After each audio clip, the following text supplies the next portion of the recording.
Dark Savage, The Sinister Shadow by Kenneth Robeson.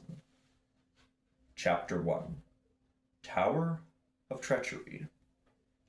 The scrawny man was trying not to be noticed. He was doing a poor job of it, for the night was exceedingly black, and the furtive individual was attired in white. Stains resulting from having prepared a recent meal, coupled with an oversized chef's hat stuffed into an apron pocket, bespoke his occupation. Clutched tenderly to his sunken chest, he carried a dark object. It seemed quite heavy, for the lean individual lowered it to the neatly mown grass underfoot as he halted to listen. Crouched over it, he stabbed his gaze about as if an unknown horror was about to pounce out of the murk upon him. Early night traffic on the nearby residential New Jersey boulevard was a low murmur. Packed clouds high in the sky shut off the moonlight, making the walls of the palatial residence beside which the man crouched hardly distinguishable. His ears detecting nothing further to alarm him, the nervous one gathered up the package. His clutch was careful, as if the contents required the most gentle of handling. He moved away from the huge house, avoiding ornamental bushes in a manner which showed he was very familiar with the grounds. A smooth path came underfoot. He followed it. The path terminated against the door of a little white building. The door opened inward. To the man's fumbling, he entered, lowered his burden to the concrete floor, and closed the door. A safety match made a low pop as he struck it, then filled the room with salmon-colored light. The place held a power lawnmower, a sprayer, and diverse other tools used in caring for the elaborately landscaped grounds. 2 windows had shutters on them. The man closed these before he turned on the lights.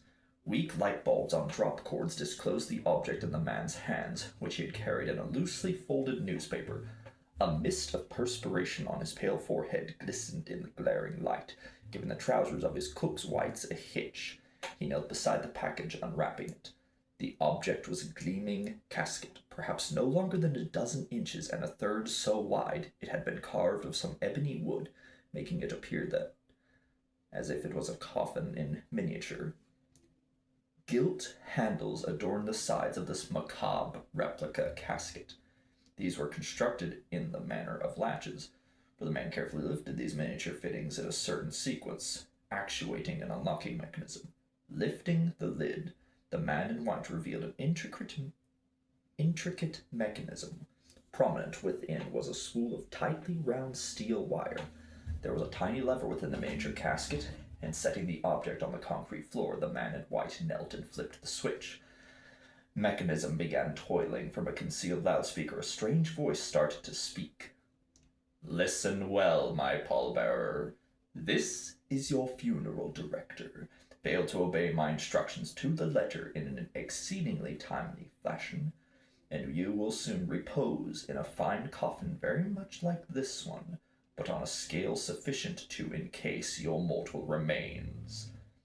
There was a pause while the man listened, his face haunted by the words that smote his ears.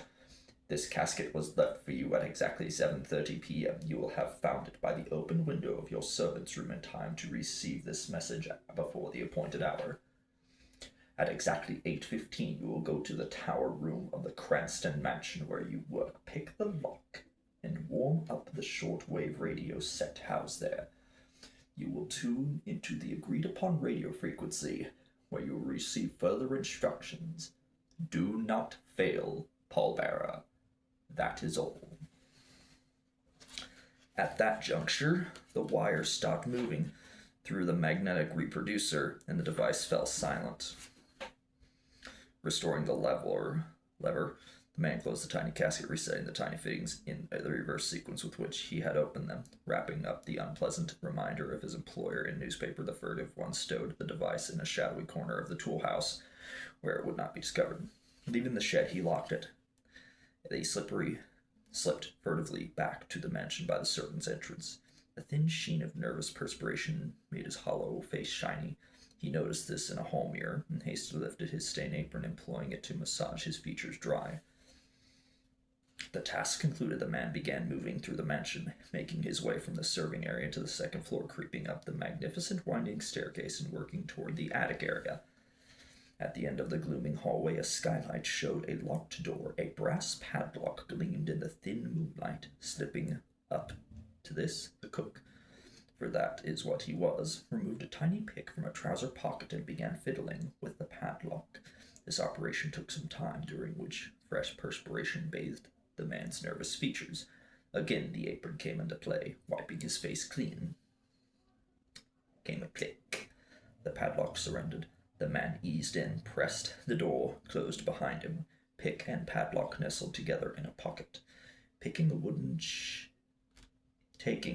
chair before a radio set, he warmed this up, watching the indicator needles come to life, then dialed the set to a certain prearranged frequency. Drawing the microphone close to his lean lips, the cook started speaking. "This is pallbearer Crease," he whispered. Silence mixed in with the buzz of static was the only response. Then a quavery voice announced, "This is your funeral director. Give me your report." "Your plan is not going as expected, funeral director. Lamont Cranston intends to fight you." "Bah! Brave words, but he is not in any way my equal. If he fails to accede to my demands, I will bury him without honor. There is an additional complication," husked the man addressed as pallbearer Crease. "Speak more distinctly that I may understand," demanded the querulous voice. "In some manner, Cranston has learned who you are," the crook continued more clearly. The grunt of shocked surprise came from the loudspeaker, then a brutal inquiry. "How did you learn this?" "By listening to Cranston from my hiding place in the basement through the furnace register of his study. He was talking to his lawyer, Sidney J. Palmer Letts. Cranston told Palmer Letts he had heard something which he revealed who you were. He was very careful when he gave the information. Had I not been standing directly beneath the study floor register where Cranston sat, I would not have overheard." "False! Cranston cannot have learned who I am. It is not possible, for I am not known to him. Therefore, Cranston is mistaken. But who does he think the funeral director is? What name?" "He did not tell Palmer Letts. Cranston said he could hardly believe his discovery, but would keep the information to himself until he was sure." "Then you know nothing further?" "No, but I have a hunch. I hesitate to voice it." "Speak, underling!" snapped the other harshly. "Through the furnace register I have heard Cranston listening to the radio." "Yes," prompted the other. "He was listening to the Shadow." A shocked silence followed the utterance. Static filled the tower room devoted to the shortwave set. "That means nothing. Many listen to that infernal program." But as he listened, I heard him muttering, talking back to the voice coming over the air, accusing him of being at the root of his problems. "And you take this to mean what?" "That Cranston thinks you are the Shadow." Cackling laughter greeted this assertion. It went on for some time, a ghoulish chuckling that brought goosebumps to the pale flesh of the nervous cook. "So Lamont Cranston believes that he has been victimized by the Shadow," mused a querulous voice. "It is only a hunch on my part. Is he, are you?" "No, I am not that cursed creature," snapped the distant voice. "The public does not seem to know who he is or what arcane purpose motivates his activities. The police don't talk about him. His name hardly ever appears in the newspapers." The crook volunteered. "They say he is just a myth, kinda like the boogeyman. But I know guys who say they've seen him stalking about, moving in and out of the shadows like some damned black ghost." "Never mind all that. It might serve my purposes if my future victims believe that the Shadow is their victimizer." "Yes, that might do." The crook licked his lips and muttered, "I'm kind of glad to hear that. Glad you're not the Shadow." "What else did Cranston and Palmer Letts talk about?" asked the voice from the shortwave set. "About the demand for $250,000 you made upon Cranston. Palmer Letts saw the extortion notes you had me leave for Cranston to find, the first one making the demand, the second one promising him death if he did not pay up." The funeral director admitted an ugly chuckle. "And he is going to pay." Cranston said he would not accept as a last resort. "He's going to depend on aid from the police then?" "No. Cranston encouraged Pomeletz to meet a man named George Clarendon, who had just arrived from Chicago and registered at the Hotel Thurman. The voice of the hotel director lifted to a subject. George Clarendon? You say Pomeletz is to meet George Clarendon? Yes, Clarendon contacted Pomeletz prior to his arrival, saying that he wished to meet the lawyer about a confidential matter regarding Cranston. Pomeletz has gone to meet him to learn what he could. Those are the instructions Cranston gave him. From what I could overhear, Cranston knew Clarendon from a club they both belonged to, but Pomeletz seemed intrigued by some information Clarendon gave him. He seemed to think Clarendon would do a great deal more to help Cranston than the police. Low mutterings came out from the radio set. The sounds were not words, nevertheless they conveyed clearly the fact that the funeral director was wildly excited by the name George Clarendon. Indeed, there was more than excitement in the mutterings. There was a quality strangely like terror. Listen closely, pallbearer Crease, the sinister voice said at last.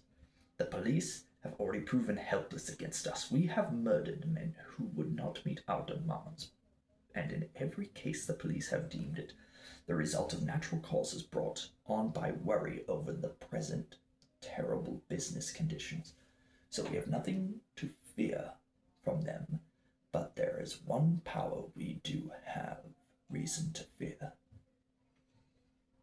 The crook, drinking in the harsh words, nodded his head vigorously.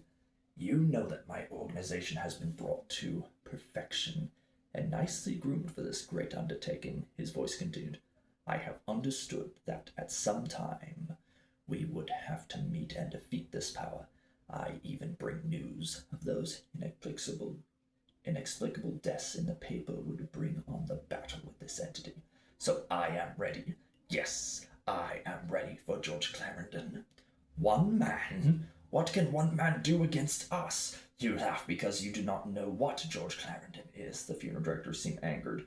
I do not laugh because I do know what he is. Nobody laughs at him, knowing that. Nobody but a fool, and I am no fool. I know that George Clarendon is the only force we have to fear in the world, the greatest obstacle to securing fabulous riches and the domination of wealthy men through secret terror.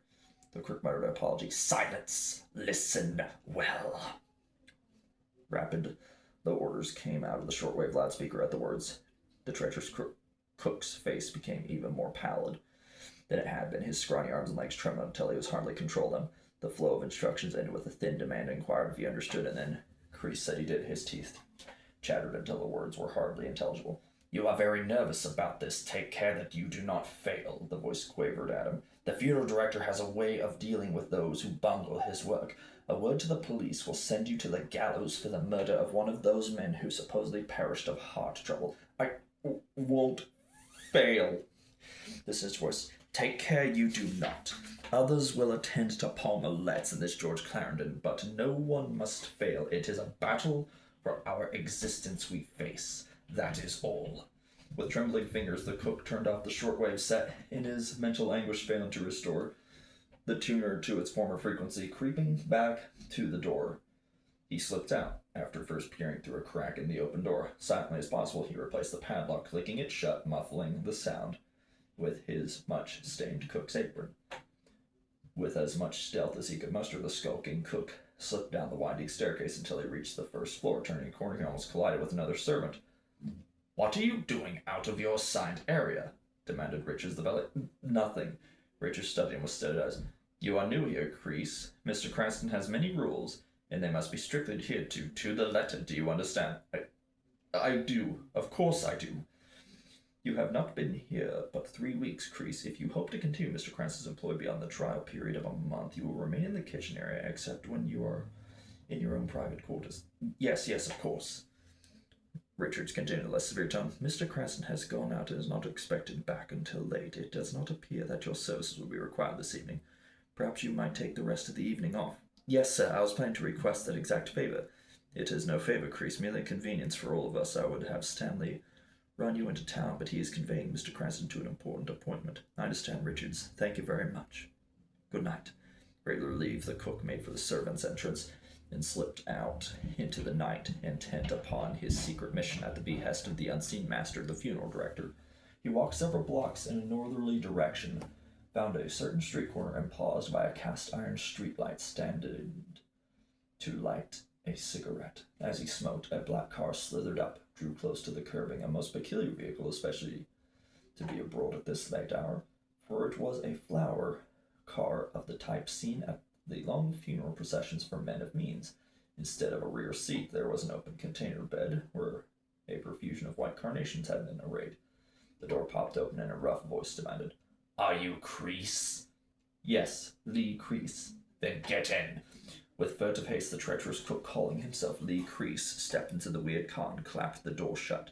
Motor muttering, the black vehicle poured away, intent upon executing the instructions of the mysterious funeral director.